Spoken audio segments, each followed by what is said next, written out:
Welcome to Nightlight. Step away from the mainstream and gather around as we enlighten the world and our realities and travel this cosmic journey we call life. Join us as we share with you and provide that beacon that can guide us all to a better way. Explore with us as we examine a metaphysical montage of spiritual insights, covering everything from the mundane to the magical, UFOs to unicorns, and everything in between. This is a time of awakening, of sharing and evolving, of spreading our wings and soaring on the cosmic breath of creation.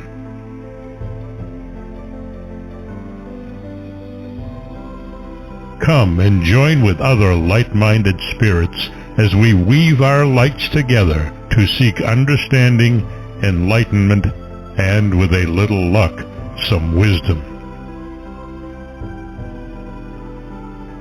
This is Nightlight, a reminder that you are never alone.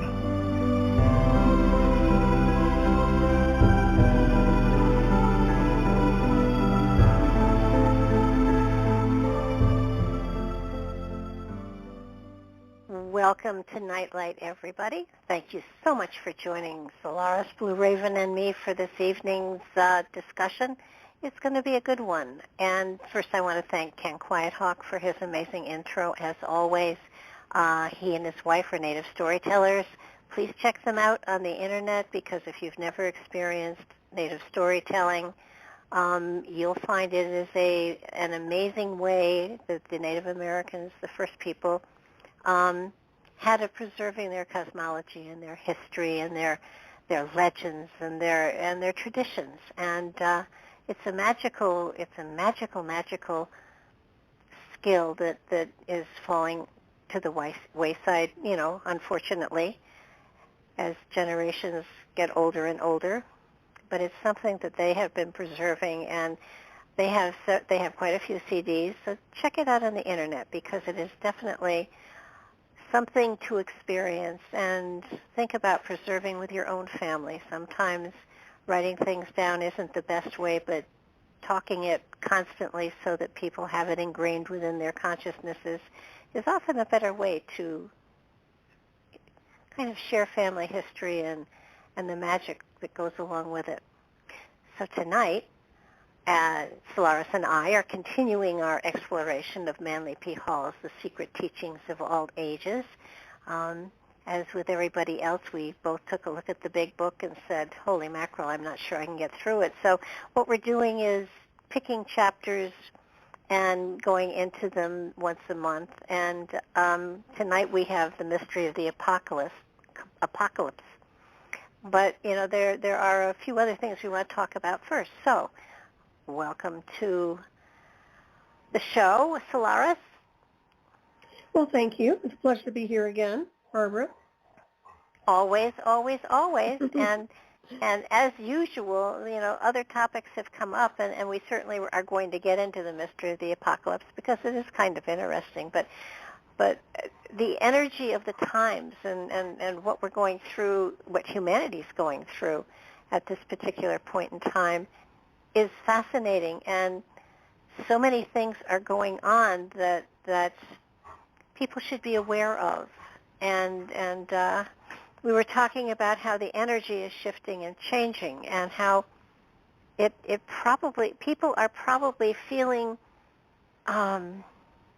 confused and maybe sad, and it's not necessarily a holiday time energetic. It's what's going on worldwide, and then some. So there are shifts and changes going on, and I mentioned to you earlier that I felt a great sadness a few days ago, and I couldn't figure out what it was, because I had nothing to be sad about, and yet it weighted me down, and then I realized it wasn't my sadness. It was more of a global sadness and a tiredness, and that that recently I've noticed that a lot of my friends are sleeping a lot, are very, very tired. They're exhausted.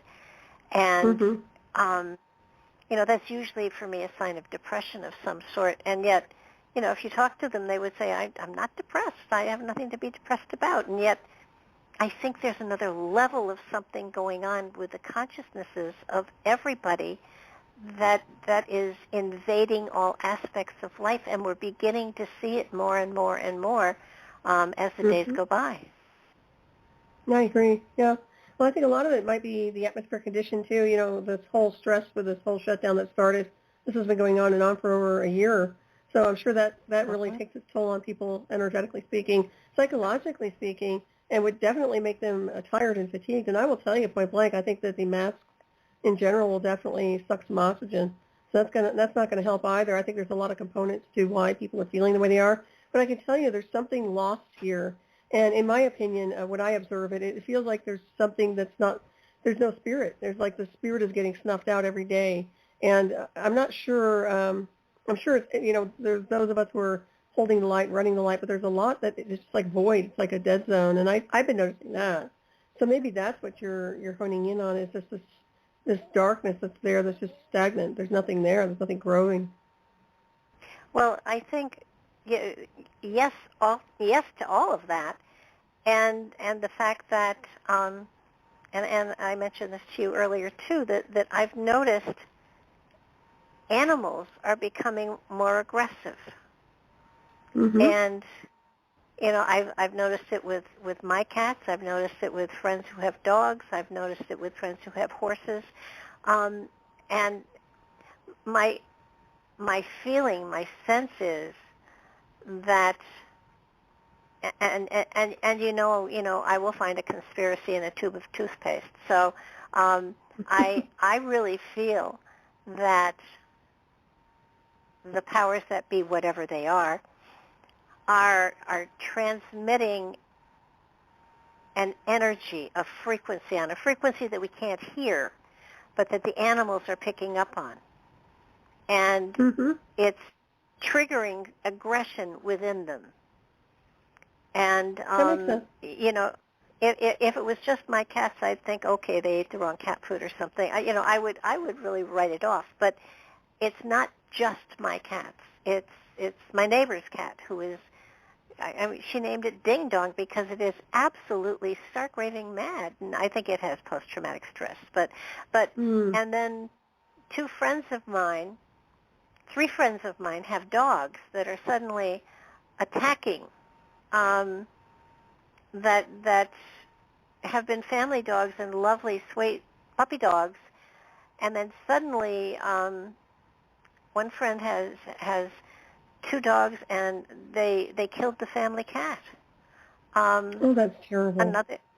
Another friend, they had a family dog that they have loved. It's a sweet, wonderful puppy, and it loves everybody. It loves children, and family members came into the house that the dog had never met, and the dog attacked the woman.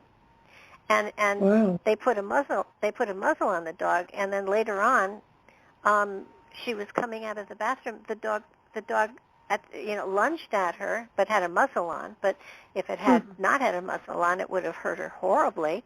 Another friend who has horses, and they have become aggressive, fighting and kicking the bejesus out of each other. And wow. So it's and those are just people I know. So I really feel that there's a frequency being broadcast that will promote aggression, and I've done a little reading here and there. Like I said, I can find conspiracy everywhere, and I do believe that they are looking to trigger aggression in certain aspects of the population, so that we may well see rioting and things like that going on above and beyond what is normal, and at this point, Lord knows what's normal.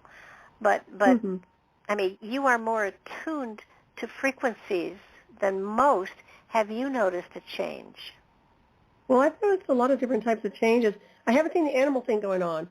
But what comes to mind, and I know we talked about this just briefly before we went live, but the idea behind, weaponization of the biodome, I believe, absolutely. I think there are many different types of frequencies that are being deployed that are literally affecting people psychologically, and that could affect the animals as well. So I'm not discounting that at all. One thing I can tell you is that I don't have tinnitus, but I have noticed for the past, over a year now, that loud frequencies in my house, and it's not coming from my ears. When I walk into the room, I can hear it. And it's like it's being broadcast at this place. So that's something new that I've noticed, and I've mentioned this on air on my other shows. But so, it is what it is, but I'm sure that can affect any animal or anybody else who's sensitive. So that comes to mind as well. Another thing that I was looking at when you were talking about these animals, besides that, we talked about perhaps maybe some bigger earth changes happening, maybe earthquakes that they're honing in on that's causing them to get just more hostile. But what's going on with the people they're attacking? I'm thinking maybe there's something going on with the people. Are they psychologically off or something like that? Or maybe is the injection triggering the animals to behave that way? I know that's a stretch, but you never know. Well, and this is now this is going to sound really weird, but every time I say something that's really weird, within the year it happens, and then I will share it usually with Barbara. my friend Jeannie, and I said to her about a year ago, you watch. They're going to take the pandemic stuff.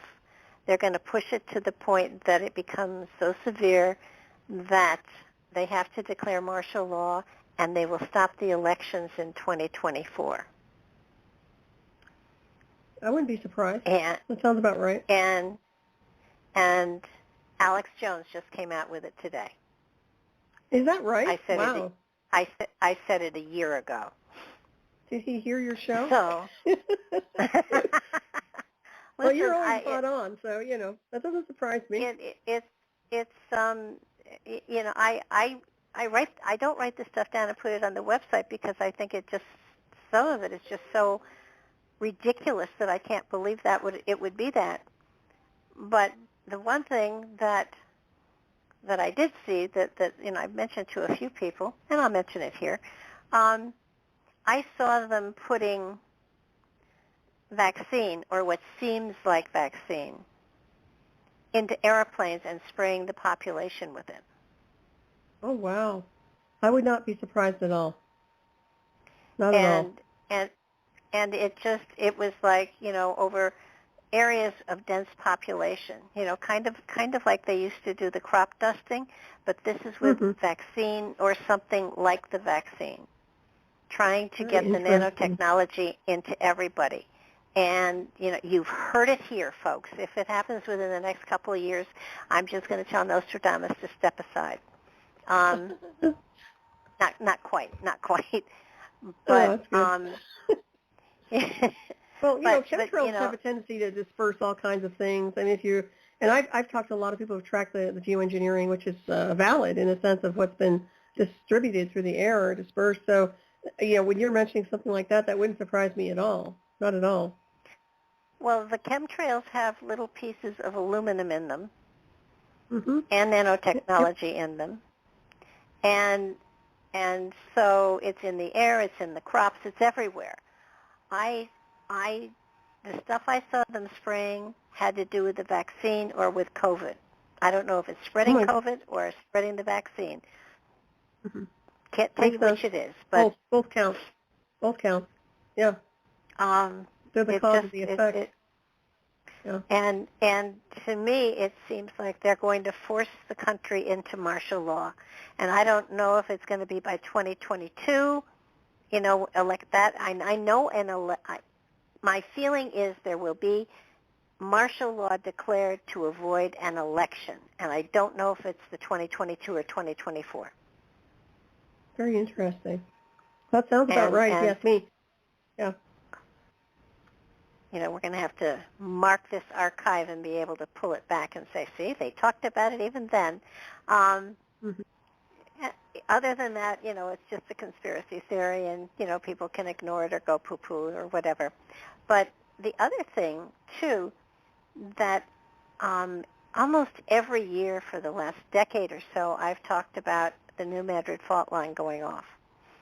And, there have been a lot of predictions that it's due to go off. For instance, a lot of the school systems along the New Madrid fault line have 3-day survival packets for every student in the school. That's water and food for 3 days. There are, they're anticipating it's going to go off. The last time it went off, it was almost a 9 point. We didn't have the, how many, where is it on the Richter scale at the time, but it was an 8 or 9, they think, on the Richter scale. Bells in Philadelphia rang because of it. It was that severe. The Mississippi ran backwards. Happened in 1838, 1839, if people want to check it out. It was horrendous. And strange stuff has been happening along the line. People are literally preparing for it. I, of course, moved closer to it, which gives you an indication it's absolutely going to go off. Well, maybe you'll stabilize it. You never know. No, I doubt it. Anything can happen. Anything can happen. Well, that's true. But I don't think last year I predicted it was going to go off. And the reason that it hasn't, I think, is because I predicted it every year. So I will be predicting it's going to go off next year, just so it doesn't. Everyone can thank me for that. There you go. But that's a good idea. But there in Chile, there was a 7.5 or 7.6 earthquake today, I believe, or yesterday. And it was all up and down the coast. I'm not sure where the epicenter was, because there were a number of, there were like 11 quakes or following rumbles, whatever they're called, aftershocks. But they're pretty substantial aftershocks, and I don't know again where the epicenter was, but I mean that's a huge earthquake. If it was in Chile, it would seem to me it would have set off a tsunami of some sort that would be rushing across the Pacific as we speak, and I don't know if Hawaii is in the line of what that might be or not. Well, that's interesting. And I don't know if a tsunami will go all the way across the Pacific, or if it eventually peters out as it gets to the deep part of the Pacific. I'm not that well versed in the depths of the Pacific. But Japan could easily be hit. Taiwan could be hit if there is a tsunami coming. And knowing what's going on in that area of the country, anyhow, it could be even more devastating. So we've got these earth changes happening. And have you ever been in an earthquake? Oh yeah, when I was out in California, this was way back. I want to say it was in the 70s or the 80s. I can't remember now. Yeah, I remember it very clearly. And I remember it traumatized me to a point where whenever there was an aftershock, I'd run up. I'd be like half asleep, and I'd run into the doorway, into the middle of the doorway stand, because. Yeah, it's creepy. Gas lines blew up and everything when I was out there. I can't remember what year it was. I was quite young. But yeah, I've been through those, and they're not fun at all. And that was a pretty good one. We had it was only a 3 in New York, and this goes way back because I was still teaching, but I remember it clearly because it was springtime and the windows were open, and it hit. And it was the sound that got me. I heard the earth grinding. It was just the most amazing sound I have ever heard. And then I looked, and the dog and the cat were both asleep on the floor. And I nudged them, and I said, "You're supposed to predict this. You're supposed to tell me something like this is coming." So, did you know? Strangely enough, what one of the warning systems they have in China is to know that there's an earthquake coming? No. What is it? The snakes come out of the ground. Oh, wow. That's interesting. That's creepy, too. Well, yeah. Well, at least you see the snakes coming. That's a good warning, though, huh? Absolutely. Apparently, they have a sense that the vibration is coming, and they all come above ground to get away from the movement of the earth. Well, that's That interesting. said, but I want to get back to this. I know that so much has been done and said, and the is it the Panama Syndrome where the frequency was used to give people headaches and mess with their brain and stuff like that. Oh, I think they called it the Havana Syndrome or something, but then they were trying to discount it and say, oh, that's not what it is. But no, it was a directed energy weapon any way you look at it, and it can certainly create some serious issues down the road. So, and that's a minor one. That's nothing compared to the stuff that I'm familiar with. I mean, it's bad, but it's not as bad as it can be. Well, yeah. Mm-hmm. And it's just a matter of, okay, they're using energy as a weapon. I mean, look at Mm-hmm. what the EMP, bursts are and stuff like that. Again, energy. Mm-hmm.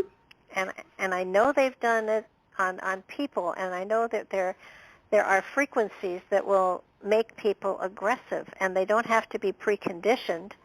It triggers anxiety, anger, and aggression. Mm-hmm.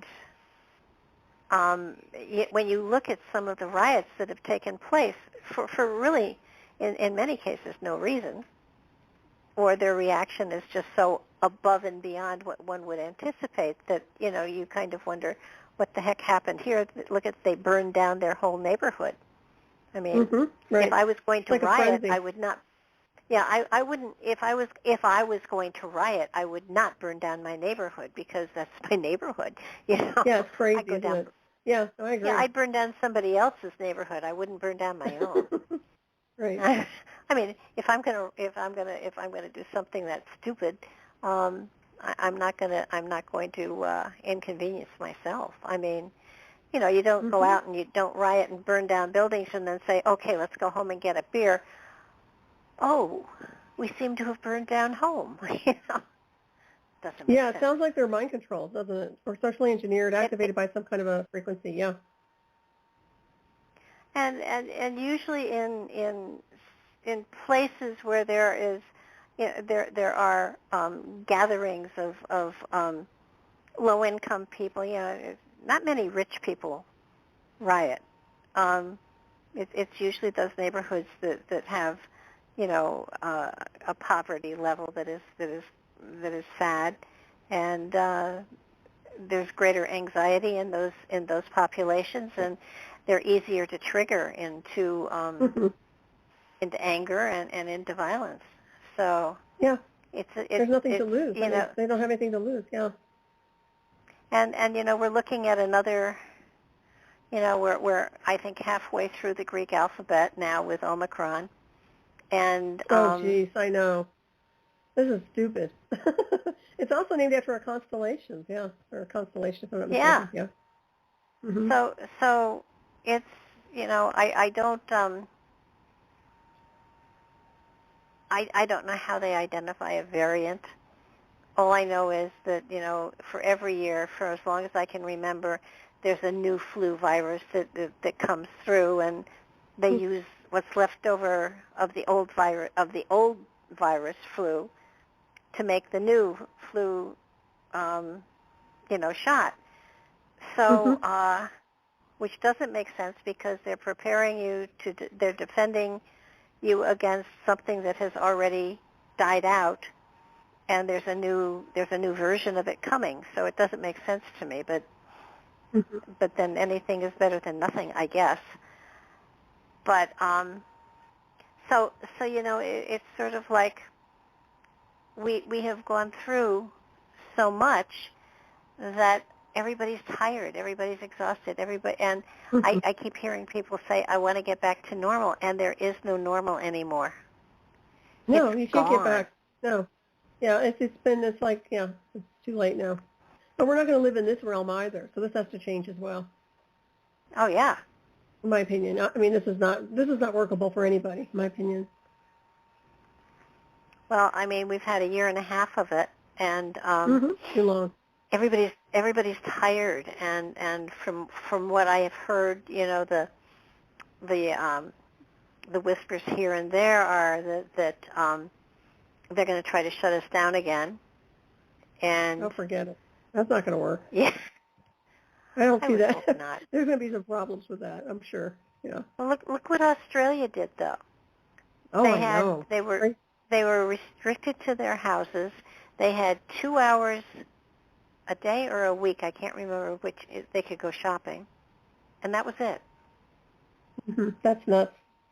I don't know why the people tolerated that, to be honest with you. I can't imagine tolerating that kind of electronic prison. That's house arrest, beyond house arrest.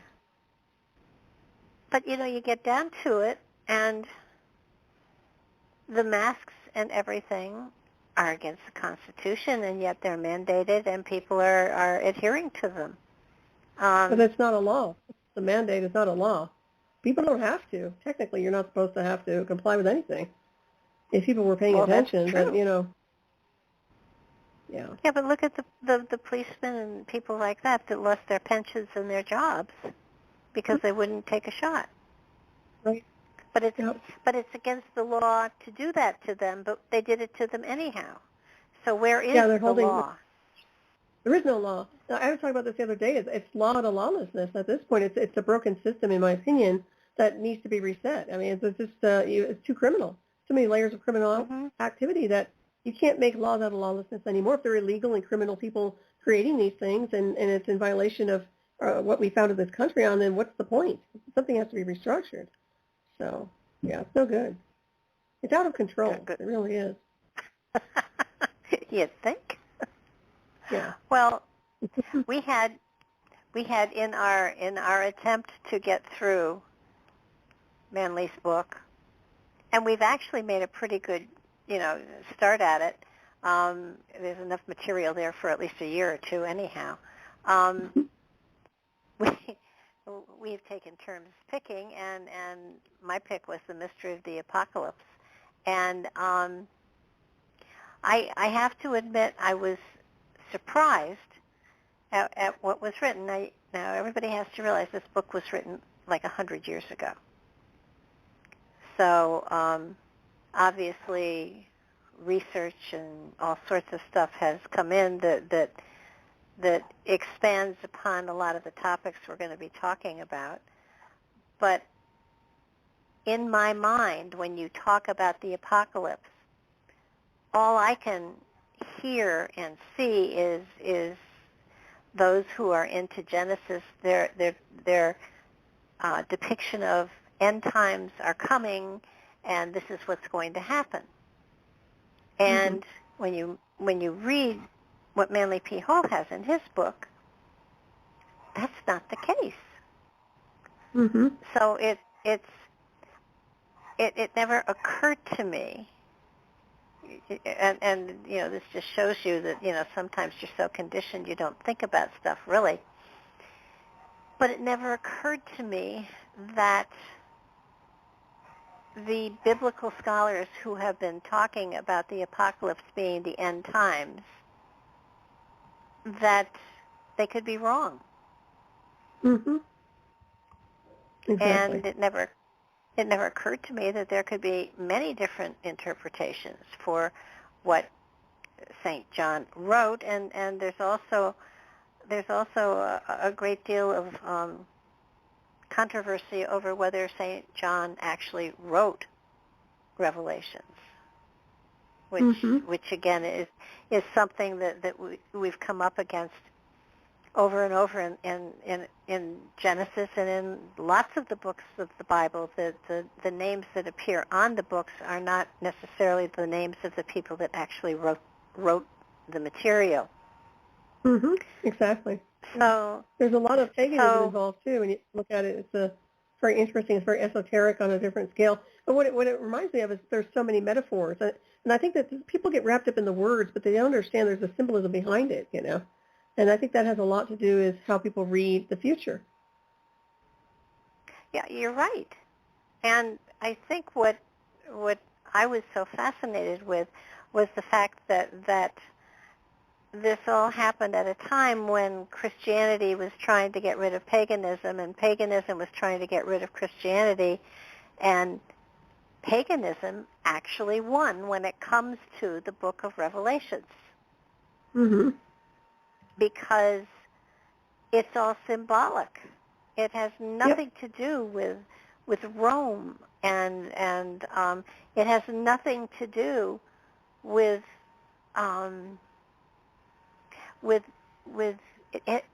Revelations has nothing at all to do with our physical reality. It has to do with our spiritual aspect of what's going on inside of us. Mm-hmm. And when you look at Revelations and what all of this is talking about, the four horsemen of the apocalypse are levels of our own initiation, of our own moving through our spiritual, the initiation of us into a more spiritual aspect within our reality, so that it's not end times for humanity. It is beginning times for a new aspect of the human consciousness and spirit within this reality. Mm-hmm. Exactly. Yeah. It's like going from one universe to the next. And isn't that interesting how people have misrepresented it over how many decades? So that everybody's projecting the fear. They're putting the thought form into the hologram, and they're trying to manifest. They want so much to manifest this. And a lot of the people in the religious world, I think they're trying to do that so they can have some kind of closure. They think something wonderful is going to happen. And I'm telling you, the way it's been described here is it's a journey within the self. Well, and what to me was, everybody should get this book, because this book is a book that will make you think. And Mm-hmm. when I read through this material and they went through, I have a friend, a good friend, who swears to me that Jesus is going to come riding through the clouds on a white horse with angels behind him. And, that's it. That's what's going to happen. And according to Manly P. Hall, that is not what's going to happen. But it has to do with levels of consciousness. It has to do with understanding ourselves, with letting go of the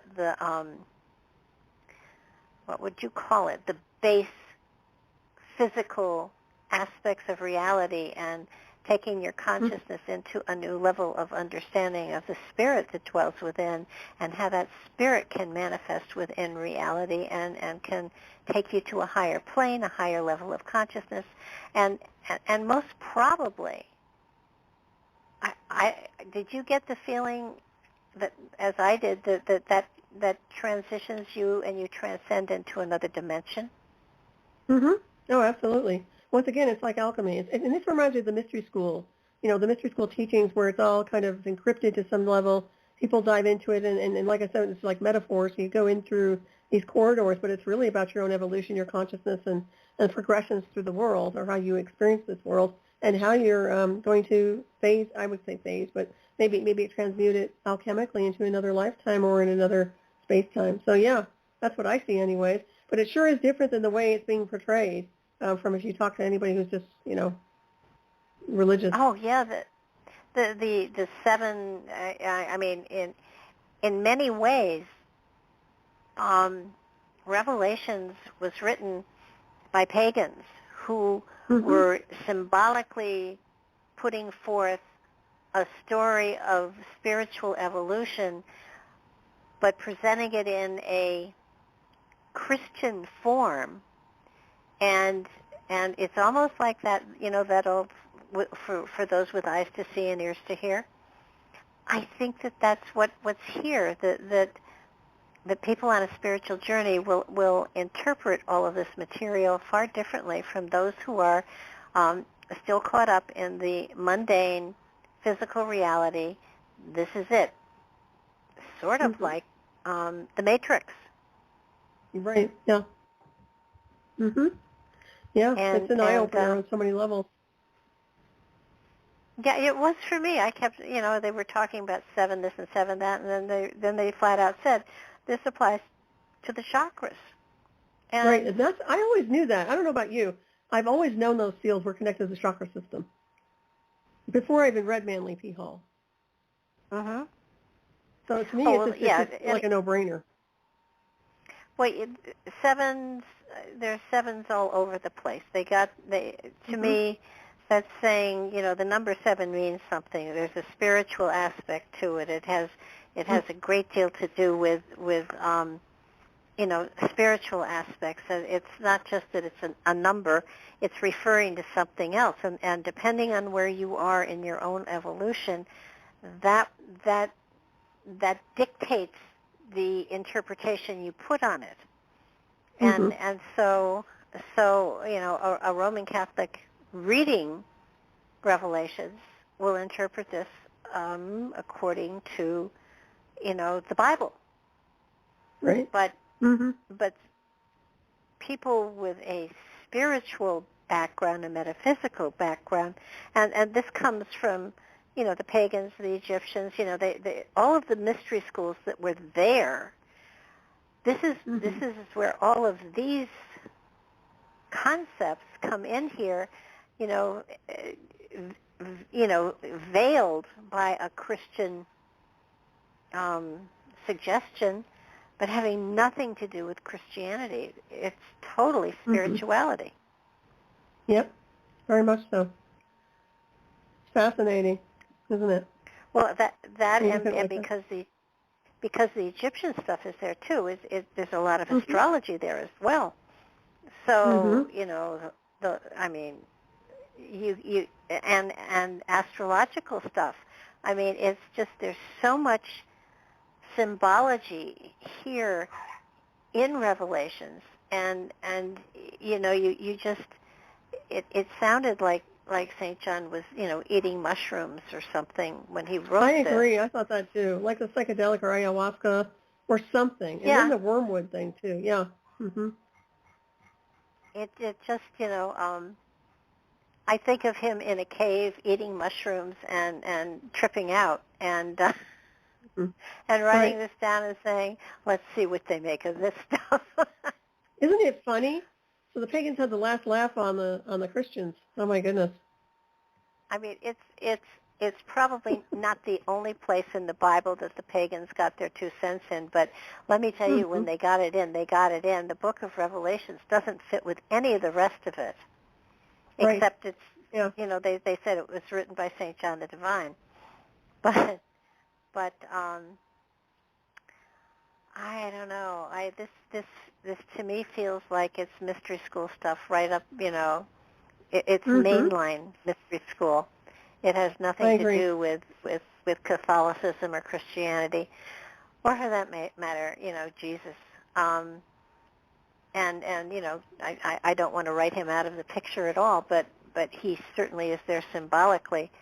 But it's a matter of the light comes from the Creator and from Jesus, and so it's to me it was.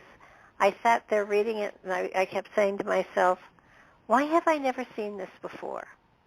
Why have I never seen this interpretation before? Because certainly Manly P. Hall's book has been out there for a long time, and yet this is not what is commonly, used as the description of it. I have friends that really think that the end times are coming exactly as the Bible portrays it. Yeah, I know a lot of people are like that. Yeah. And they're putting up food and they're making ready for it, and they're joining born again churches and just for coverage, just in case. And the seals and the 4 horsemen of the apocalypse, all of it.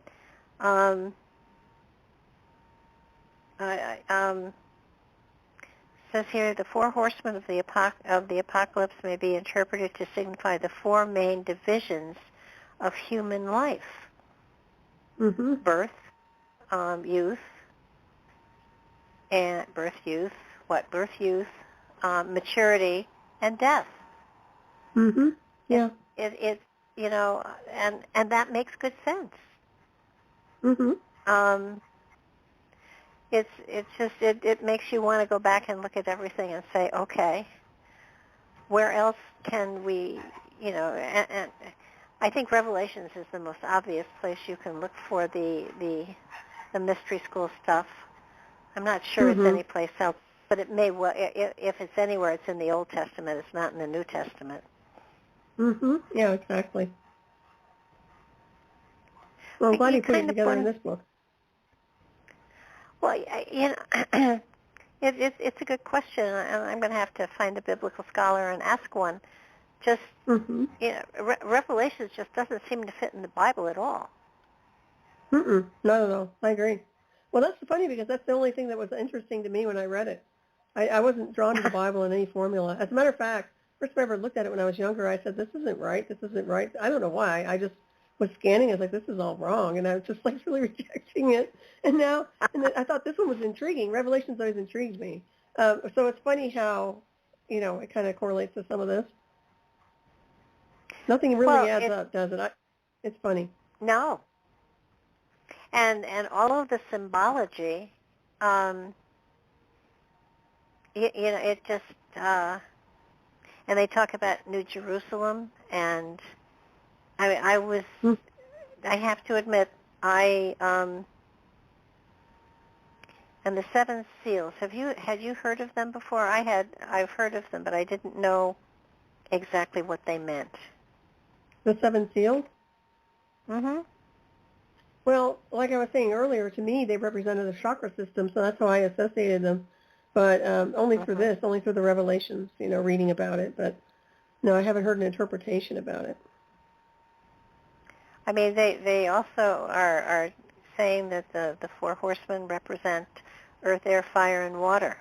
That makes sense. Which, yeah. I mean, and of course, it's all a matter of what interpretation works for you. So in no way, I don't want anybody out there to think that I am saying, you're all crazy, you've got it wrong. What I am saying is, I am intrigued by the different ways of interpreting this material. I don't know what's absolute. Manly P. Hall quotes other people in his interpretations, so I don't think he knew it either. But these are interpretations that are worth looking at and taking into consideration, and if nothing else, saying, well, it's a pile of crap, but it's an interesting pile of crap. There's a lot of information in here. Yeah. Good. Yeah, I kind of prefer to think there's something to be said for everything. Yeah, I find it interesting. I like the Manly P. Hall work. The more I start looking at even all these chapters, I think that it's really awesome in a sense of just putting your mind in a different space to assess something from a different perspective. So I think that he did a good job with this particular chapter. But yeah, I mean, when you talk about some of these things here, they were representing so many different names. And yeah, they did mention, let me look here for a second. There was something I was going to mention real quick. Well, we talked about Dr. Rudolf Steiner, too. I thought that was interesting when he says, ran their course at a period when the earth was still fiery and the first human incarnations were formed out of the element of fire. At the end of his earthly career, man will himself radiate his inner being outwards creatively by the force of the element of fire. I just thought that was interesting. Absolutely. I think that Steiner is interesting, too. So you get all these other people interpreting this, and suddenly you're looking at even the term apocalypse in a whole different way. I think we, in many ways, every day is part of end times, because we're always, coming into new beginnings and new phases. So that end time doesn't mean we're going to blow up and disappear. It just means that there are changes ahead, and quite often those changes are changes that we haven't been prepared for. Exactly. Yeah, we're immortal beings. I think what people realize, once they realize that we're, immortal beings, energy and consciousness, and the rest is just a ride, in my opinion. Do the best you can while you're here, I guess. But yeah, it's interesting. I think people get too stuck into the words, though. Once again, they get too fixated on the linear and forget everything else. Yeah, they picture these. I mean, the descriptions are incredible. Mm-hmm. And so when you start to picture them in your head, they're horrific. Mm-hmm. But then when you go into trying to decipher exactly what they mean, and and his descriptions make a great deal of sense. I'm not saying that this is absolute. I'm not saying I adhere to it. I'm not saying that this is, I'm not saying that this is absolute. I'm saying that it's interesting. I want to make it clear to everyone that, when we go through all this work, we're looking at it and we're trying to put it out there, but both of us have our own ever-evolving concept of what's going on as far as our spirit goes. So, catch us both on a different day and we'll have different aspects of, what we think is going to happen. But as I look at all of it, as I hear people talking about, what they think is coming and stuff like that, I keep thinking, it's just a part of evolution. And the human spirit is having a chance here to really grow and change and evolve and excuse me, and transmute.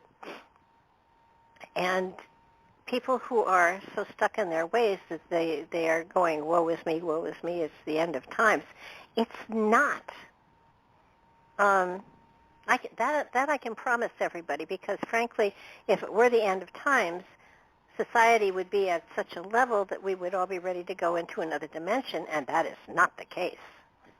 So, although they are leaving, they're transferring into other fields. I mean, a lot of death, a lot of transition, but yeah, the world, it's just in flux. There's so many things happening here. It's cycles of progression, really, when you look at it, and all based on thought form, really. Well, and I think what people don't understand is, I mean, we're only talking about the last 15,000 years. Mm-hmm. Yeah, because then you go into an ice age, and then prior to that ice age, that went on for a long time, and prior to that, there were other cultures here. There were other species here, most probably, and there may have been even other human forms here, and they got not wiped out, but I think they got evolved. They got moved to another time space. They agreed. Their time, so that if you look at it, scientists say there have been 5 mass extinctions. There may have been more. The Earth is millions of years old, and may have been the platform where spirits took physical form in order to learn certain things, and when that time was done, they went back into spirit and then evolved onwards, or they came back as spirit again in another form to learn and expand in other ways, spiritually speaking. But we're not the only dimension. There are many of them, and I would assume that they're all inhabited in one form or another by spiritual energies. I agree. Yes, like a stream of consciousness. Now, I heard someplace that the Earth plane was the only one in which there was a physical existence. Have you heard that? Well, I don't know if I subscribe to that at all, but I'm sure somebody's quoted it somewhere. It doesn't ring for me, though. It doesn't. I just don't. I don't resonate with it. So. I mean, I can't conceive of not having a physical body. But that probably has happened. But I'm sure you can take you can have a form in whatever field and whatever energy and dimension you're in. So, whether you call it physical or not, it's still an energy construct. And who's to say this isn't an avatar aspect from a projection from an off-planet design anyway? Oh, it absolutely could be. I mean, I'm just fine with calling my body an avatar. Yeah, I'm fine with calling my body an avatar. Same too. And there are moments as this avatar gets older where I could do without some of the aging aspects to the whole thing. You need a younger avatar, see? You just need to get your avatar design, and I want to do the same thing. Transfer. I'll get a younger version of myself or something more upgraded. That will work. Yeah, I'd like to sort of reverse the aging process, but continuing to move forward with the intellectual aspects and the spiritual aspects. Mm-hmm. I'm wondering if that's a possibility at some point in time. I think so. I think that's the whole idea is what you were describing earlier is spiritual progression and evolution, and at some point we move on, but we take that whole collective of data with us, just like cellular memory and anything else. Wherever we go, we take the information. It sounds like we would anyway. And, look how we remember things here, even through the cellular access and, whether you call it the full Akashic or just our consciousness alone, we can access and dial into certain things for information. So where does that come from? It doesn't come from just being in school. So obviously we bring a database. Yeah. I'm kind of wondering what happens when we transition beyond human form. I mean, do the Earth experiences unlock parts of spiritual understanding and wisdoms that go beyond a physical form? That I can't conceive that we arrive somewhere. I think this is a journey for a great length of time, so that once beyond a humanoid form, where does it go? I mean, when you go into other dimensions, when I go into other dimensions, I do not have a physical body. Mm-hmm. But I feel your consciousness physical. is present. Right. Yeah. Well, I'm actually projecting. I'm aware that I never really see my body, but I know that it's part of me. It's really interesting. Maybe it's just an aspect of like an energetic version of myself, a copy perhaps. But yeah, I think there's some replication to some degree in whatever we access, but it doesn't really show itself. There's no need to really see that particular aspect, in my opinion. Yeah, when I do it, I just am. I don't look to see what kind of shoes I have or anything like that. Right. Mm-hmm. Exactly. And that's where the consciousness thing comes in my opinion. Yeah. Yeah. Actually, I've been thinking about, a long time ago, well, to 2017, 4 or 5 years ago, we did the remote viewing. Mm-hmm. And I think you were in on a lot of those meditations. Mm-hmm. And I recently spoke with James Tabor because I'm going to do an interview with him in January on a book he has on Jesus, and they have the publication date as 16-something, which is obviously not true. And so when I spoke with him, he said, he wasn't a time traveler, but that would be another show. And it made me wonder if now we did the remote viewing into pyramids all over the place. Mm-hmm. What if we did remote viewing into the past? Yeah, that's an idea. Well, that is time traveling. You're accessing a different timeline from a previous. It should be some kind of a residual program. I'm thinking to to put the group together again and just say we're going to time travel. We're going to go back in time. We're going to, couple of I think places. that would be cool. I mean, let me know if you do that. I'd like to hop on with that. That sounds fun. I am definitely going to do that. I'm going to do it. And one of the first places I'm going to take everybody is, at least at this moment in time, please understand this may be, I want to take people into the middle of the Exodus. Oh, that's interesting. That'd be very interesting. Not the exit from Egypt with all the horns blowing, not the golden calf part. I want to take everybody into what it was like for 40 years to travel, to gather manna, to eat manna, what it was like. Because according to what I've read, there was a lot of grumbling. It was. I just thought, for the first one to take people into the middle of the Exodus, to be there wandering, with these huge numbers of people and livestock and everything else moving through a desert. Mm-hmm. It just, that's interesting you're honing in on that. Well, because I kind of feel like that's what humanity's doing now.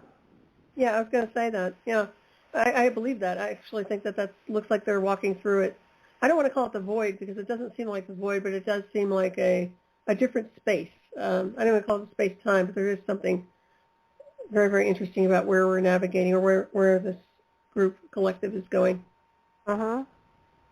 And they will have to find a different resource for their food, in my opinion. And when you look at the mana, if I'm not mistaken, that's like, it reminds me of monoatomic gold, but the idea behind that would be the philosopher's stone, or really something that can sustain you on an energetic scale where you don't really need the physical foods. I mean, maybe they have a different interpretation, but I see it differently. I see it more like alchemical changes in the body. Well, according to, what I've read, it was kind of like snow, and they were able to make it into a form of bread and eat the bread, and it had everything they needed. And of course, they had cattle and goats and everything with them, but the manna is what fed them over all those 40 years, because of course they weren't, gardening or anything. But where else would you go in the past if you could go? Oh, I don't even know. Nothing appeals to me. I want to go to a different space-time world. I'd have to think about that. I really don't know. I do love ancient Egypt. I think I would like to be there at the building of the pyramids. I'd like to check that out. Yeah, the Great Pyramid. Yeah, the Great Pyramid was another one. I want to go to before the flood too. Oh, that would be good. No, yeah, I'd like that. Yeah, to before the flood. I want to skip to that time frame where it was before the Ice Age and the flood, to go back 40,000 years to see what the Earth was like. That would be good. I think there are, you think about, the assassination of Lincoln and stuff like. Nah, I don't want to do that. I want to go to time frames where, Pompeii. I'd like to go to That'd be a good Pompeii one. as the volcano was erupting. That would be very interesting. Yeah. Well, the big changes, the big stuff, not the little stuff. The big stuff is what you're looking at. And even I would like to see, I'd like to dial in before the so-called monitoring station called the moon showed up, because supposedly we didn't have a moon, and all of a sudden it showed up. So I would like to see before that. I'd like to kind of look at that, what they were seeing before the lunar energy showed up. Yeah. I just think that, there was a time, I understand, that we had two suns. One of them was Saturn. That's interesting. Yeah. This goes way back 39,000 years or so. Yeah. Isn't it interesting? Yeah. I think we have to do That's the gatekeeper. Saturn is, in my opinion, it can be a lot of restriction, a lot of confinement, depending on how you're working with the energy. So that's interesting that it would be called a second sun.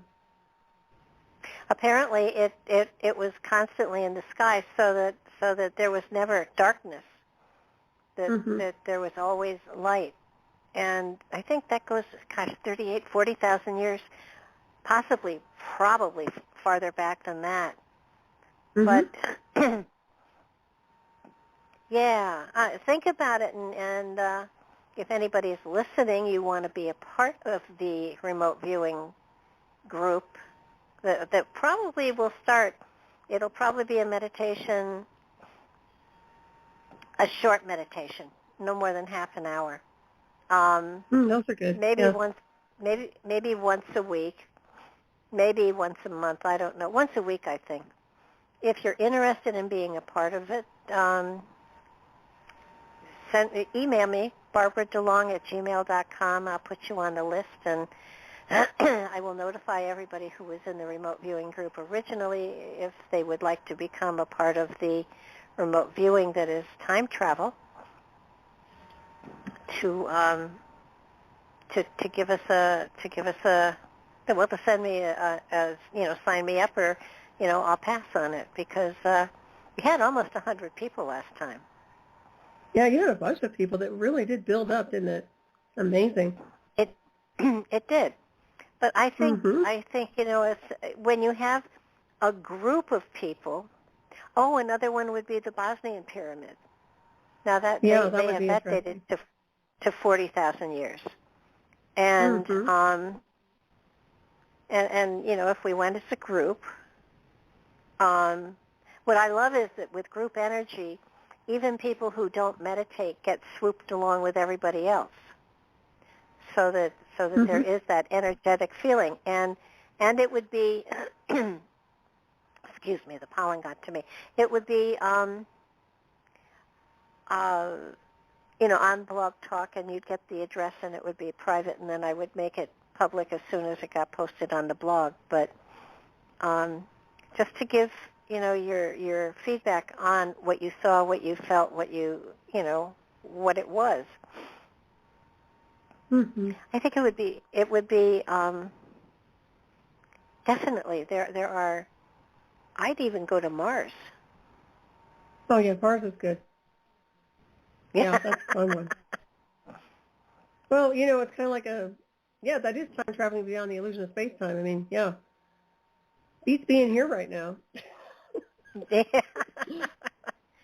The mundane. I think, let's get out of that. In many ways, be fun to take. Well, when we did the meditations, I took everybody out of body, so that it was easier to pull energy together that way. I think too, Göbekli Tepe is another place that would be fun to look into. I just, but again, I want to go way into the past, because I think the Earth has so much history and stories to tell that just we haven't, science hasn't been able to touch into, because we seem to be blocked by that ice age and that comet that hit the Earth. And come on, when all the plates were together and we were Pangea? Is that what they called it? Be interesting. Yeah, we got to do this. Well, just set it in motion and get it rolling. I'm happy to hop on, check it out. It'll be fun. Nice little journey. Like I said, it's just the linear stuff it will help people actually project out and go into a different realm, versus just being in this world of kind of, we're talking about that weird vibe, that's going on where people are getting kind of tired. I think this will energize them, energetically speaking. Well, it is exciting. Just because we're isolated physically doesn't mean we have to be isolated spiritually. And especially when you gather a group of people together, there is that element of an energetic group that is really quite profound. And I think it would be, and the element of Atlantis comes in here too. That would be interesting. But I like better the Crete. Crete would be the Mycenaean stuff would be interesting, because there's not a lot of stuff on that either.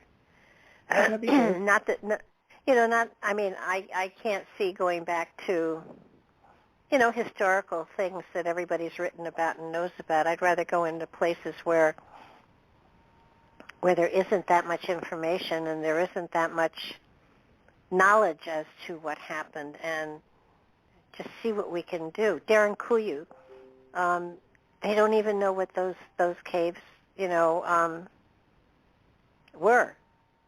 Mm-hmm. Are you familiar with them? Not a whole lot. It's in Turkey, and there are like 13 stories underground that would have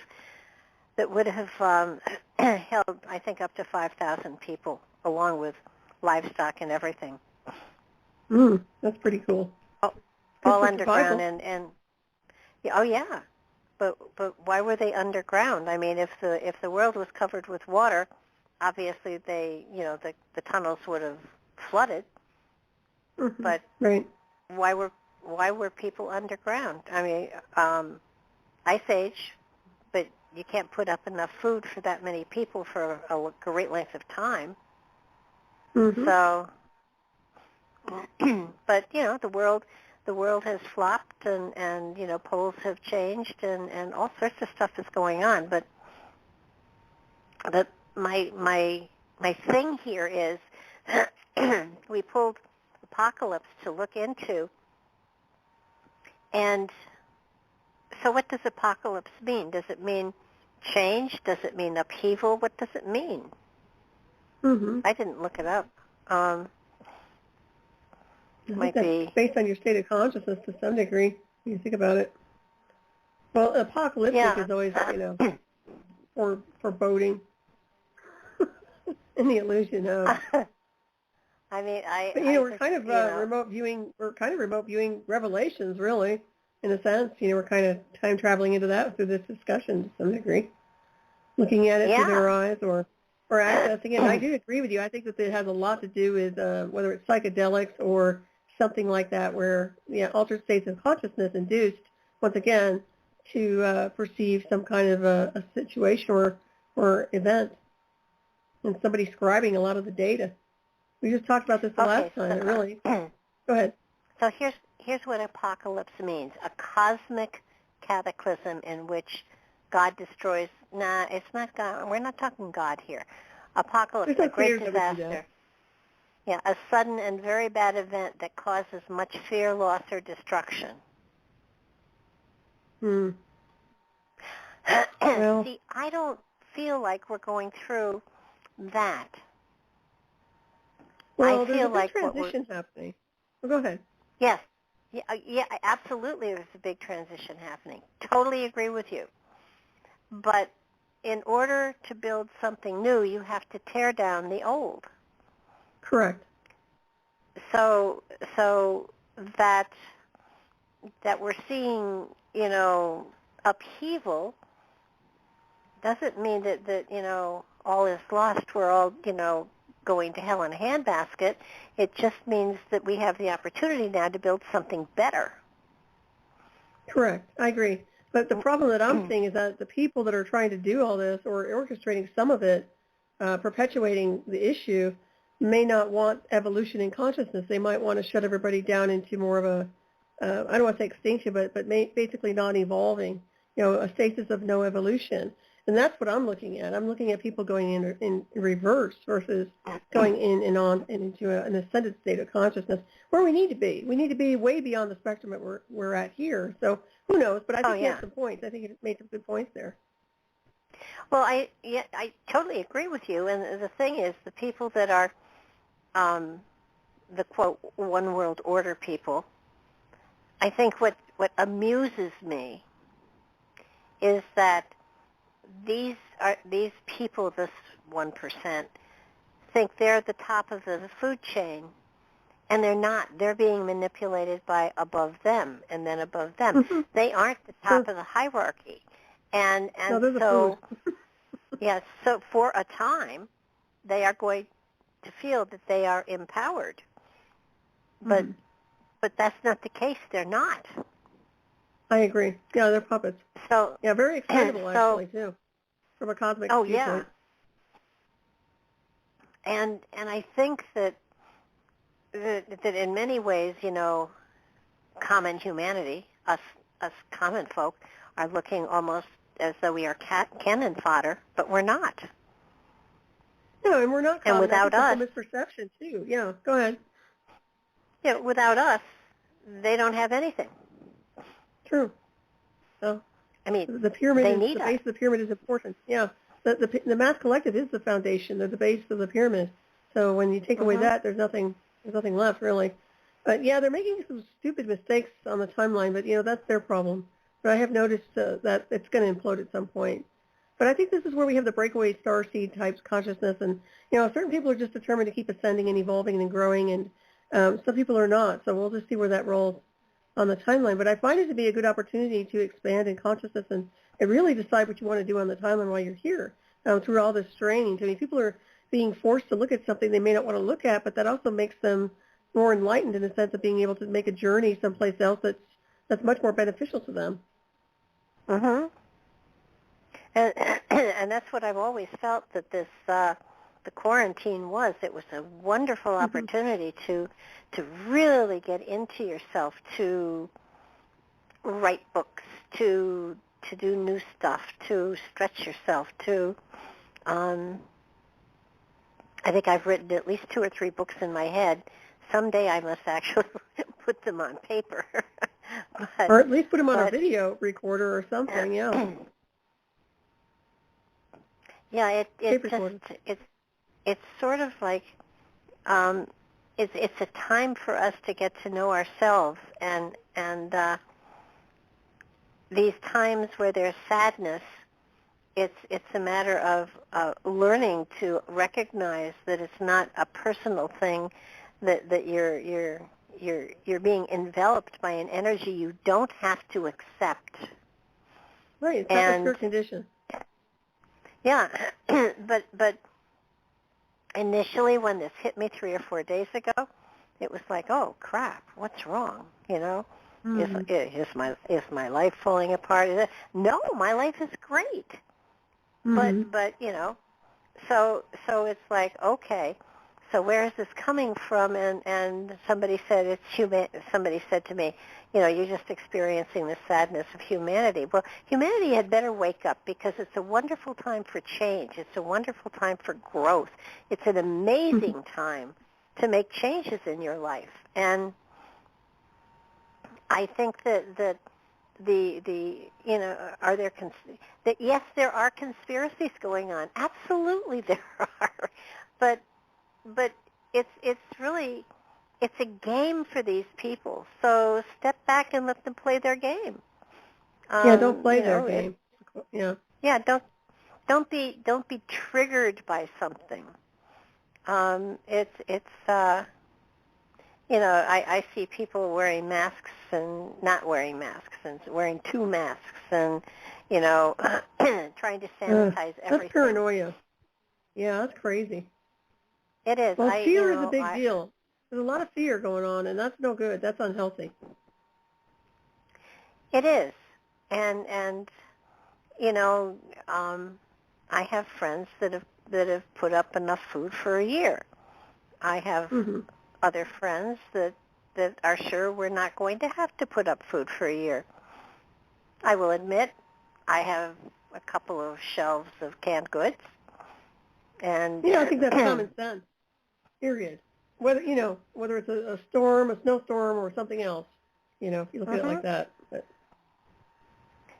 But it's just when you look at all the tankers that are being held offshore, and goods not coming into the stores, and humanity is amazing. We will survive whatever we're exposed to. And we're hard to kill. Let's put it that way. Some of us are. Some of us are. Well, it's true. And when you see these, they're terrifying everybody with the variants and everything else. And I'm not saying that there isn't flu out there and there isn't variant out there, because there is. But there always has been. Now, this last one there's always was weaponization of flus too. Yeah. It's just becoming crazy. I'm at the point where I'm not even amused by it. I just kind of am bored with it. It's like a cat toy. It's just, I better things to focus on. So I'm not really paying attention, really, to be honest with you. I'm just navigating and just doing what I do as a multidimensional being. and I'll cross that path when I get to it if something gets in my way. That's how I function normally. But well, we're really fortunate in that we do podcasts, so we can do those from home. That's right. I just and Nightlight has grown, and it's very exciting to watch. And it's kind of like we have a voice that a lot of people don't have, and I think it's amazing that the one place where there isn't or shouldn't be censorship, we can put out there positive information. We can put out there insightful spiritual stuff. We can put out there fun spiritual stuff. And it's all not gloom and doom. Actually Nightlight did get censored. Really? A couple of weeks ago. Wow. Yes. For what? Was it me? No. It was interesting. I did a show with Gary Wayne on COVID and end times. And I can't imagine anything that he said that was in any way controversial, and yet the show was taken off of YouTube. However, that doesn't surprise me. Yeah. Anybody interested in the show can find it on any of iHeartRadio. It's on TalkStream Live. It's still on Blog Talk. The only place it is not is on YouTube because it was removed. But it's still on. Well, they'll censor for 20 or 30. Yeah. It's still on 20 or 30 servers. So you can find the Gary Wayne show on COVID and end times. It was a very interesting show, but in no way did it attack the system or anything like that. He mentioned the C word. That's why. Is that what it was? Yeah. Yeah, because heaven forbid you mention that. I call it the Psy virus.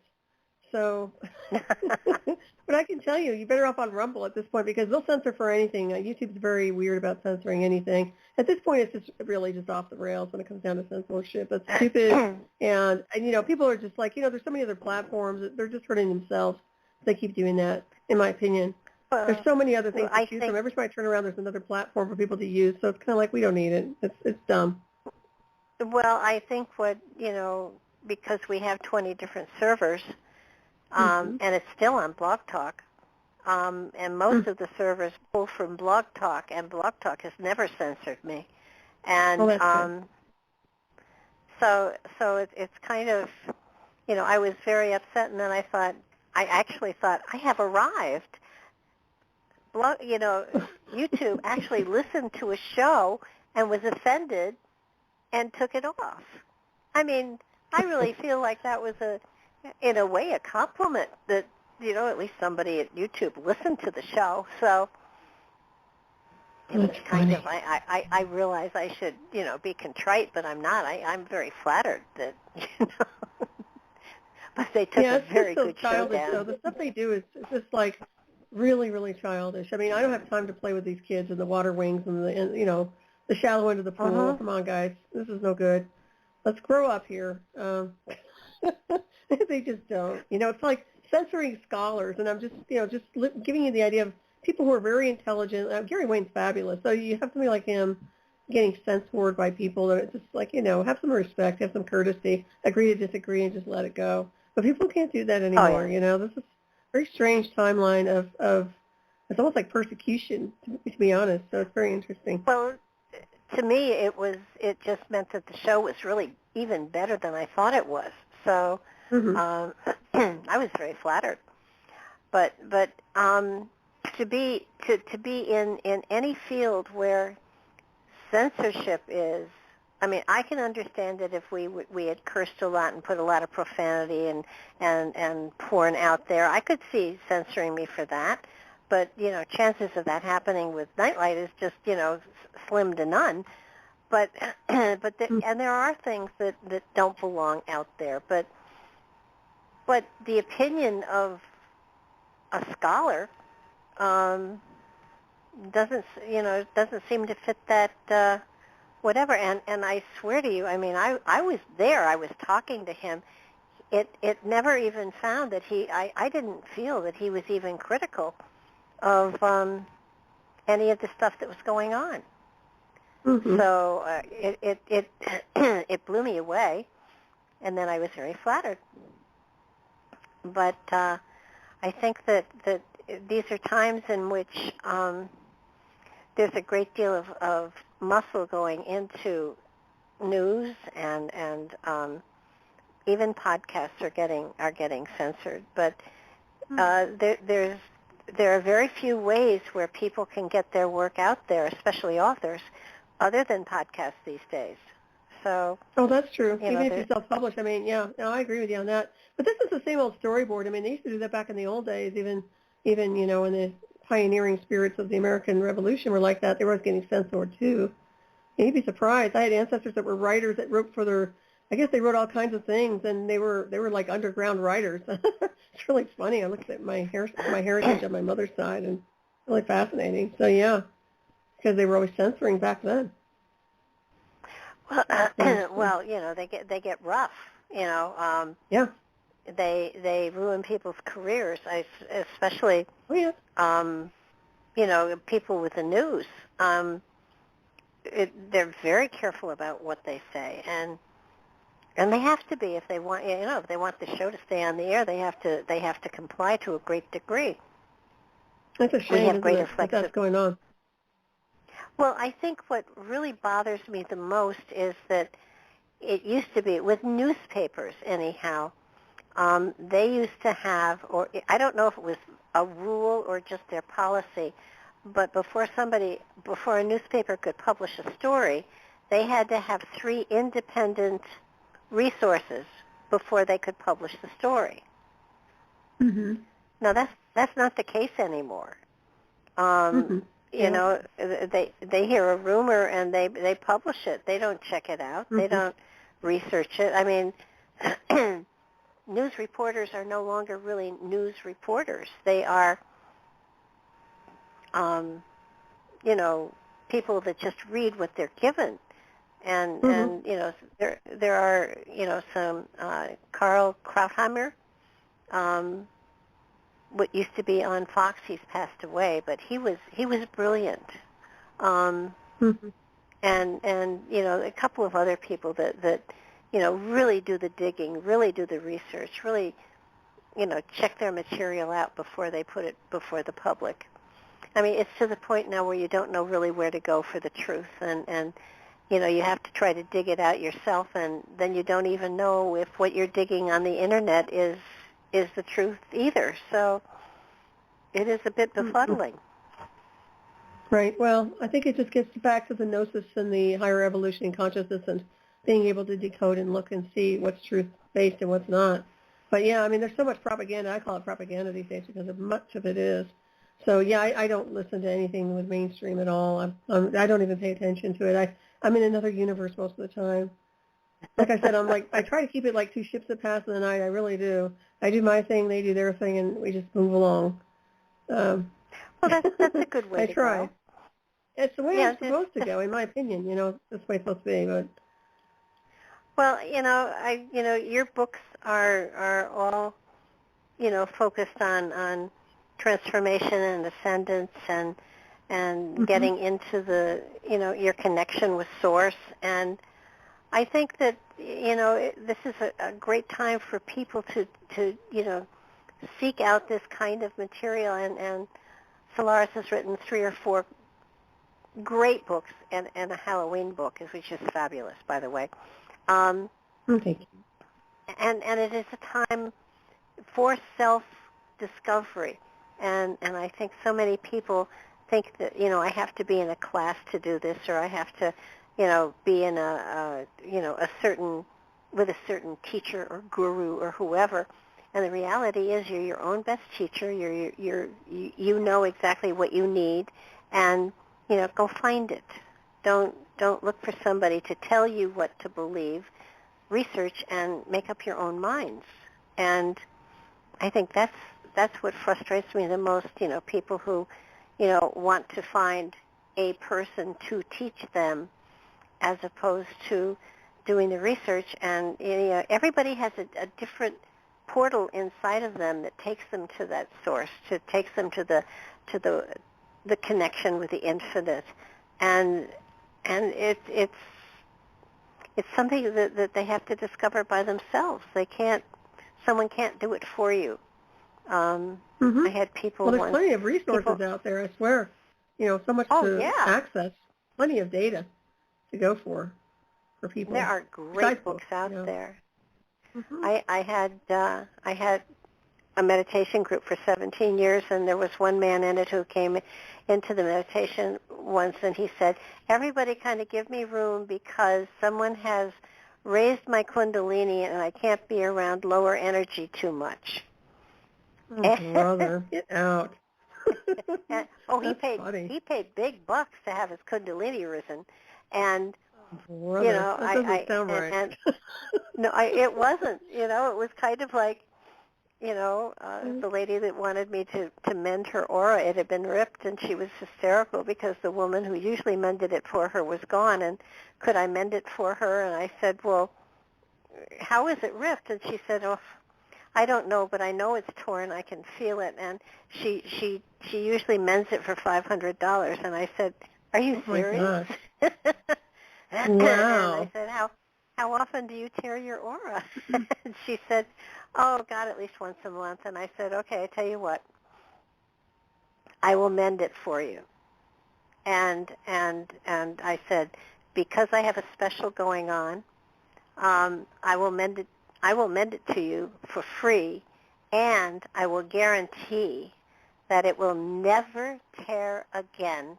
I will put a special spell on it so that your aura cannot be ripped or torn or penetrated in any way, shape, or form. And I said, I'll guarantee it. And she said, are you serious? You can do that? I said, I can do it as well as the woman that has been mending it for you, for sure.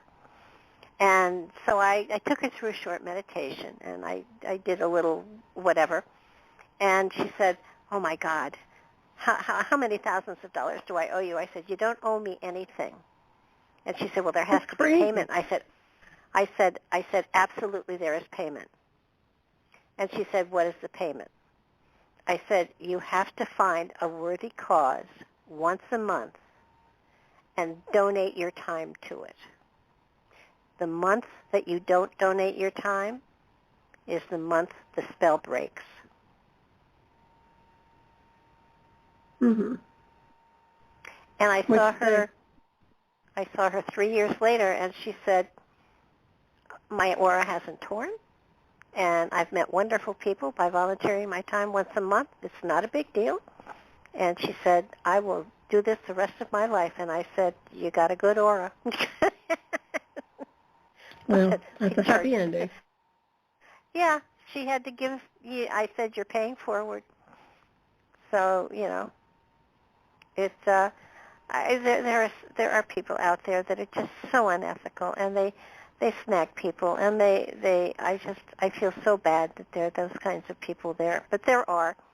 But as far as humanity goes, I think that we're on an amazing pathway, and I think that there is a sense of awareness that is coming, that is, people are finding their personal power. And so long as they don't assert it physically, so long as they are utilizing their personal power in a very positive way, I think there's a great deal to be said for humanity in the direction we're going in.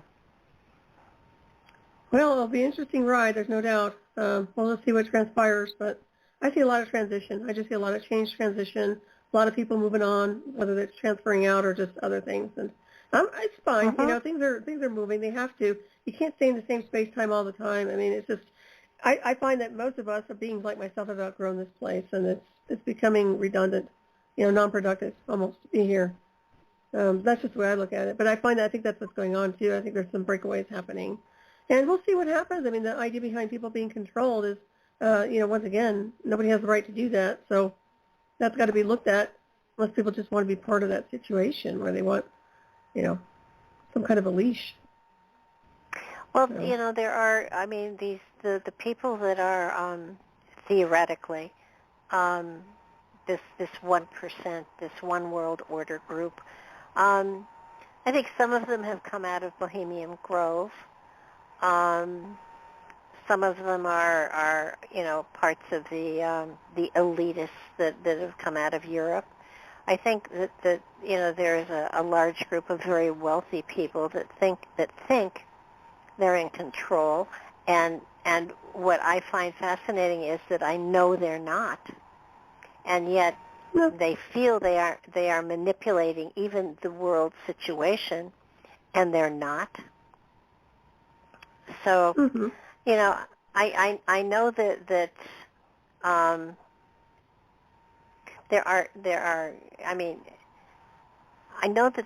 there is also an alien presence here on the planet. I'm just not sure how intensive it is. Well, we look at the extraterrestrial intelligence, I've talked about that before, we're the extensions of the visitors, so we are the alien intelligence here, indirectly. That's part of the alien intelligence I've been writing about. But, there's all kinds of cosmic origins here, cloaked, so to speak, and I think most of us have that within our DNA structure. But once again, slept under amnesia, under hypnosis, not being aware of it, not just walking in a trance most of the time, complying with things they shouldn't be complying with and not questioning. So, seeking insofar as just finding information that will help activate their own divinity, I think would be a huge deal. It gives them an opportunity to wake up, really snap out of the dream, snap out of it. Yeah, I think that it's fascinating to me. It's fascinating to watch. I am so blown away by the changes that are going on, and how things are shifting around. When you see things, I think what gets me is you see a lot of projects that have been stopped because of what's going on, and yet there are black ops that are full speed going ahead that the general public isn't aware of.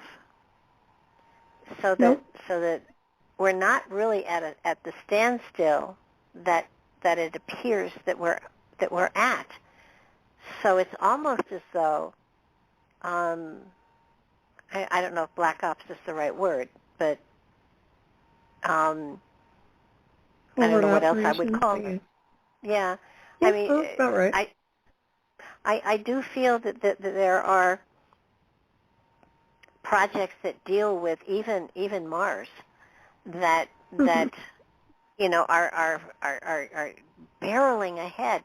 I feel that there is a great deal of activity below the surface, and that we're now. Are you familiar at all with Skinwalker Ranch? What's going on there? Well, I've heard of the paranormal activity, or so-called things that go on which connect into extraterrestrials. But in my opinion, I think it's just a beta test for directed energy weapons and exotic technologies. That's what it sounds like. That was the feeling I got when they were talking about their frequency stuff and everything. That there is definitely some sort of complex that is underneath that particular part of the country that has things seeping out, so that it is affecting the people on the ranch. I mean, some people got radiation burns, and some people got and here again it's the frequency stuff. I keep going back to the frequency stuff. One of the people who works on the ranch had his brain start to swell. And that's directed energy weapon. Yeah. And so I kept watching it, saying, but that's energy. That's frequency stuff. And they did get around to measuring a lot of the frequencies, and they did find that they were just blown out of the water with them. So, again, here's where I think that a lot of stuff is being tested on humanity, and we don't even know it. And that's why the animals acting so strangely.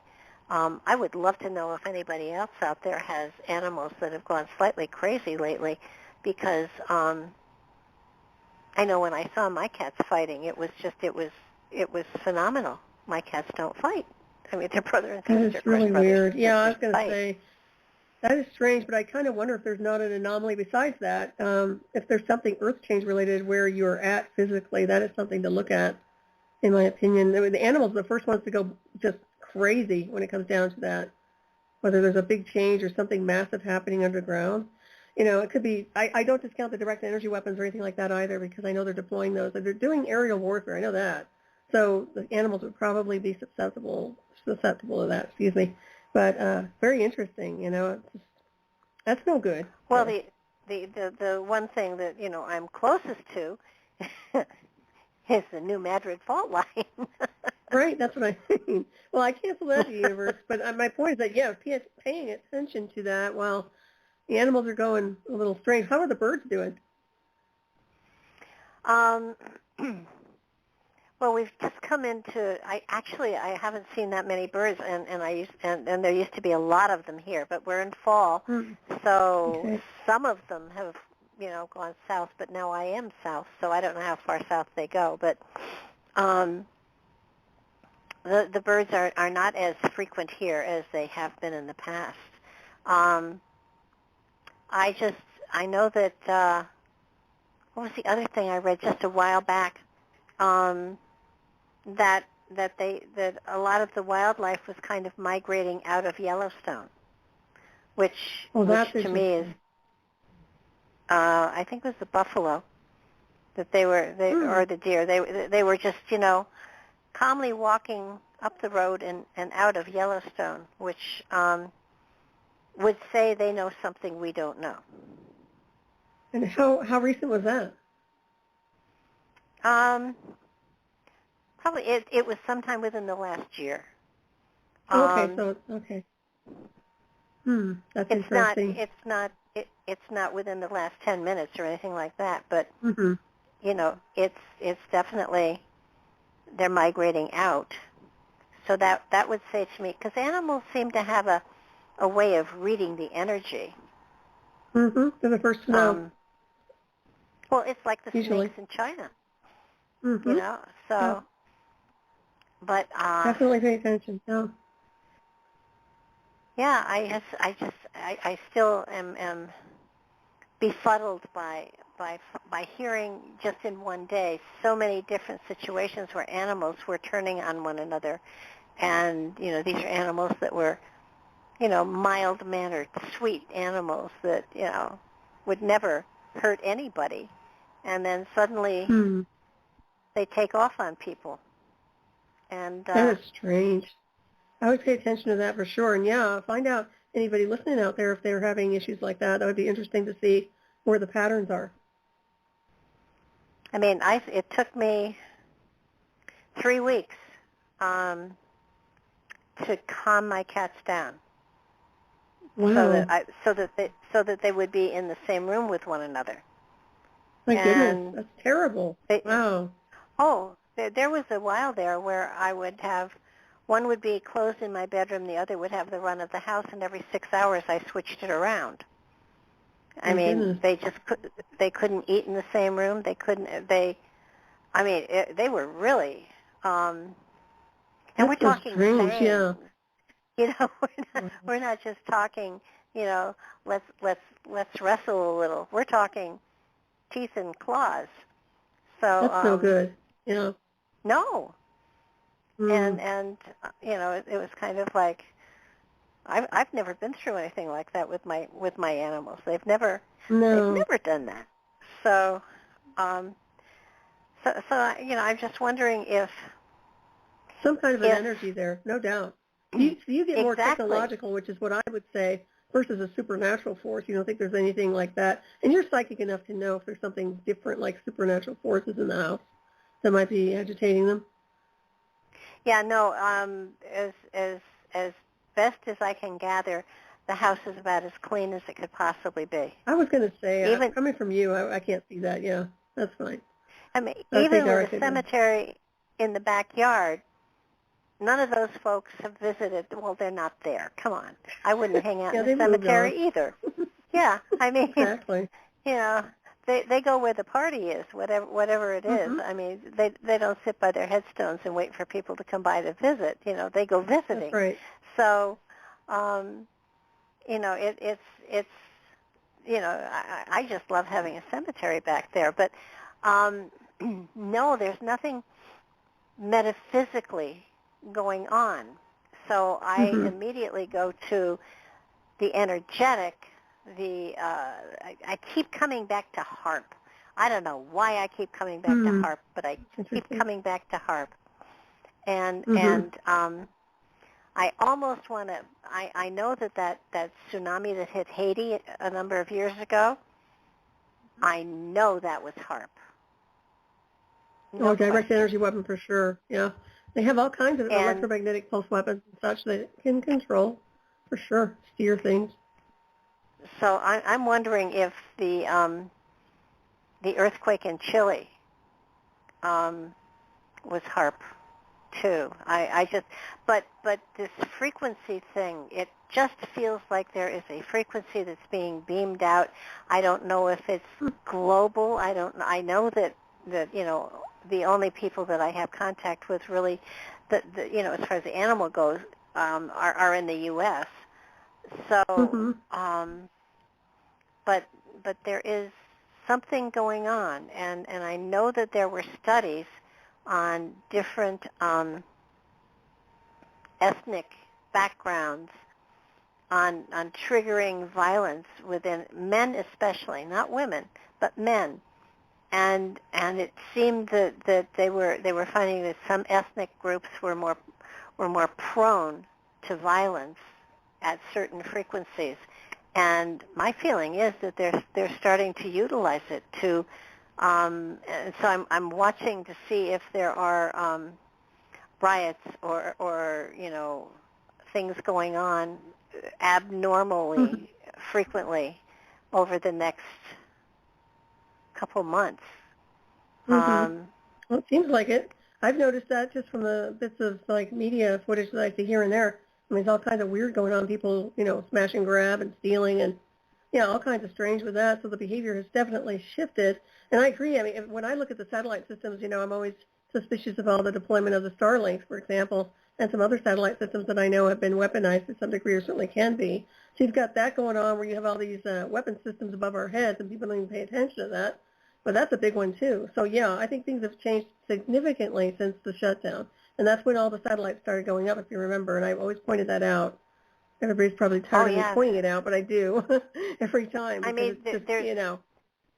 There's almost a network of satellites around the globe. Yeah. That almost feels like they could be all activated to create a shield or something else. I just don't think we've been told the truth about a lot of that stuff. So it's really weird, because it does feel like the government is, you know how a long time ago they did a thing on you know, should they tell the American public about the UFOs, and the military decided that we couldn't cope with the information. And I get the feeling that we're in that same sort of position now with what we've got out there in space.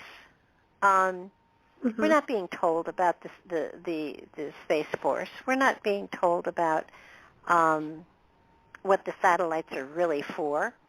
No, they were never. It's classified. That's why. Yeah. But that's why I wrote my book, Either Remote, Black Operations in Areas Beyond 52. I mean, my book touches on all the electromagnetic pulse weapons. Back in 2008, I published that. And it has everything to do with where I've been with technology, weaponization of what they've done, and the types of technologies they can use to interface targets of interest, which, of course, are triangulating remotely via satellite. So, yeah, it's there. Believe me, that stuff's real. And the reason they don't talk about it, people would have meltdowns if they realized they were being tested or experimented on, whether it's through directed energy weapons or psychological operations or fake ETs. I mean, my goodness. So yeah, if you look at it, it's crazy. And now they've gotten this Pinocchio. Yeah. You know, they can't come clean because there's so much. You know, their nose is so big now. So Well, forget it. I totally believe that. I've forgotten who it was that said it, but one of the next thing we had to worry about, the next thing that would unite the globe would be an invasion from outer space. And I firmly believe that they will holographically create that invasion. Oh yeah, it'll be a Project Bluebeam or something. Yeah.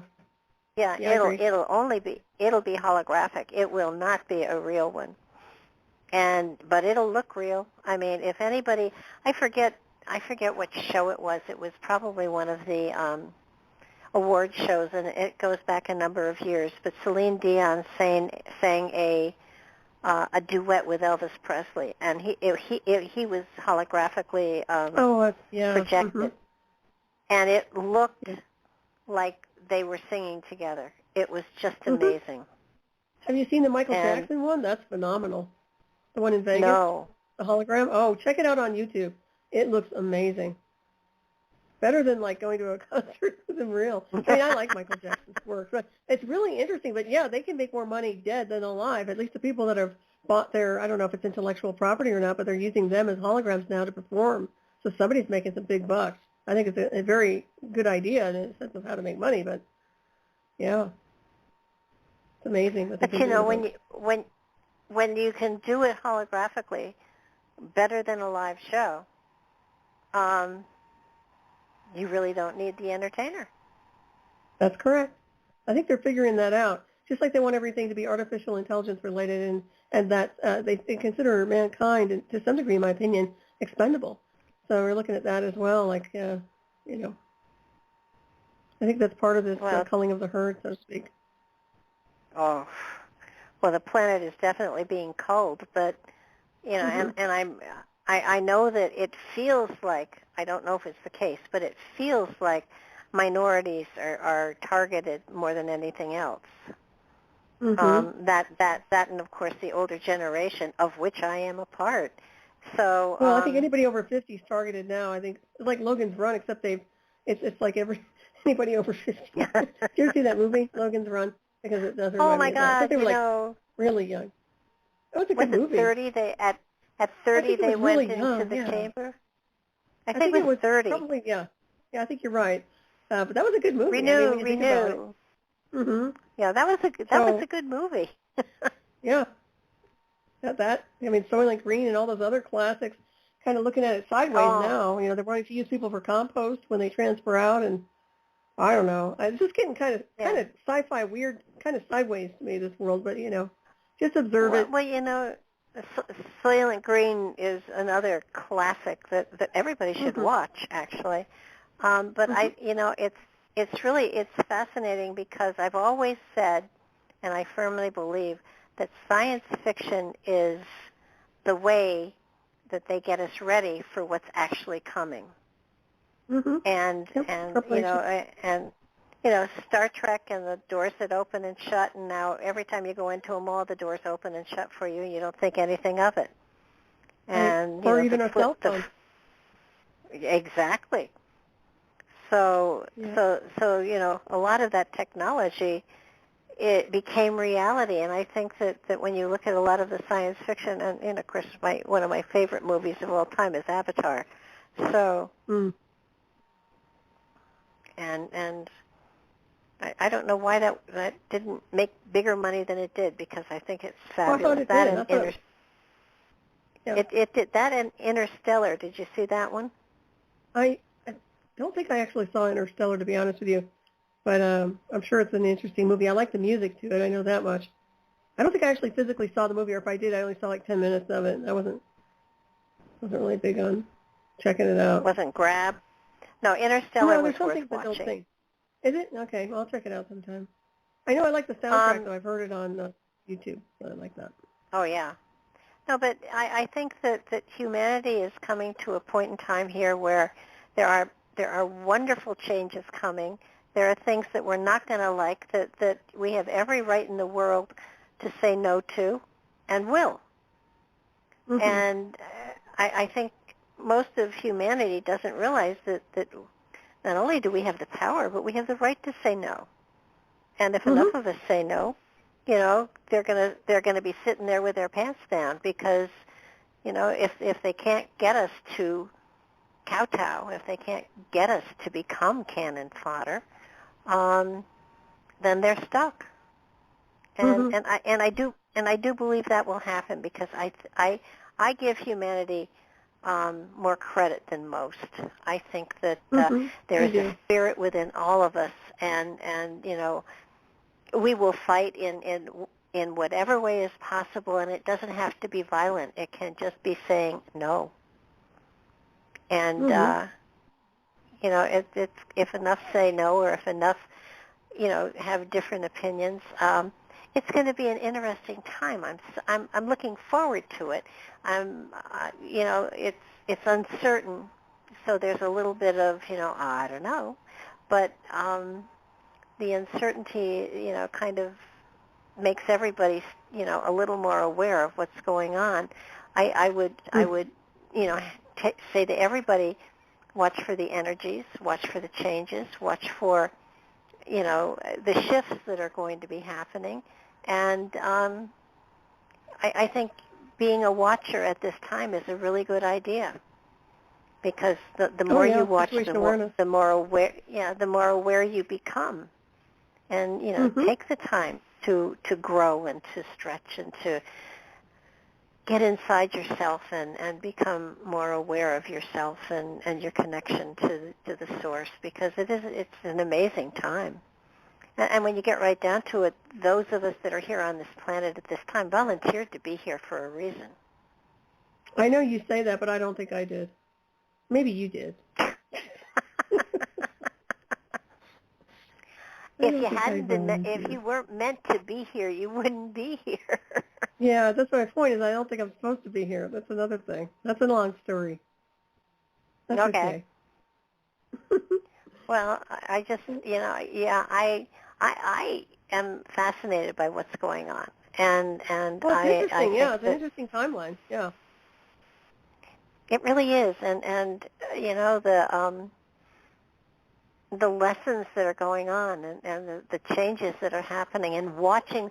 So often you hear about what the changes that happened in the past, but you've never actually. I've never, to my knowledge, been a part of the changes, of watching them evolve and grow and change, and there's a reason I think all of us are here, and you probably don't feel like you belong because you have a greater awareness of who you are above and beyond being human. The rest of us don't. So I just or you got bumped. That's right. You missed your actual plane. You took the next one, and oh my God, you didn't know where you were going. It was a detour. Never again, Barbara. Never again. Oh well, look at what you've been through, though, because you are so exceptional. I mean, that you survived what you went through is the cool thing. That's true. I did survive. That which does not kill us makes us very powerful. As I said, it's hard to kill. Hard to kill. Well, and the point being that you have so much to share with other people. Your books are great, and I blindly steal from them. So I have no shame. I tell everybody that you're the source. But you're so sweet. Hey, credit where credit's due. I just is transmutation through ascension. That's the one that I love the most. That was the first one. Yeah, I do too. I love that book. That is a textbook. That is definitely, everybody should read that, because it is just it's outstanding. That and your Halloween book. Everybody likes that Halloween book. I like it too. It's fun. I enjoy it. Thanks. Well, I think it shows another perspective of you too, which I think is important. You know, I mean, it's a wonderful story. The illustrations are gorgeous, and you know, when you think of who you are and what you've been through, that you can write a story that is that sweet and that is that informative for children is really amazing. And then you have all the other intellectual stuff, which is really cool. But, you know, you expect that My from mind spins in a lot of directions. But, yeah, it was a great time to just have some decompression and write that book, that children's book. It was really good. Well, you may be writing another book about your new puppy. I have a feeling that he's going to be a large part of your life. So. Yeah, we'll see how large he gets, Barbara. He's going to be a big dog. Oh, my gosh. Well, you said he had small paws, so maybe he won't be as big as we think. Yeah, no, the paws were small, so he won't be carrying a barrel of brandy, but a flask, perhaps. Okay, that's good enough for me. Well, I just noticed our time, and we are almost out. So, you want to give everybody all of the places you are and how to get a hold of you? Oh, well, thank you. First of all, thank you. It was a wonderful show, as always. And everybody, I'm over at my website, Night Shadow Anomaly Detectives, and my radio show is Hyperspace at KCOR on Friday night, 12 midnight Eastern Time, 9 p.m. Pacific. I also have Raven Star's Witching Hour, 12 midnight Eastern Time, 9 p.m. Pacific on Saturdays. And I'm always enjoying connecting with you, Barbara, for the show. I always look forward to it every month. It's great. You get to dive into all kinds of things.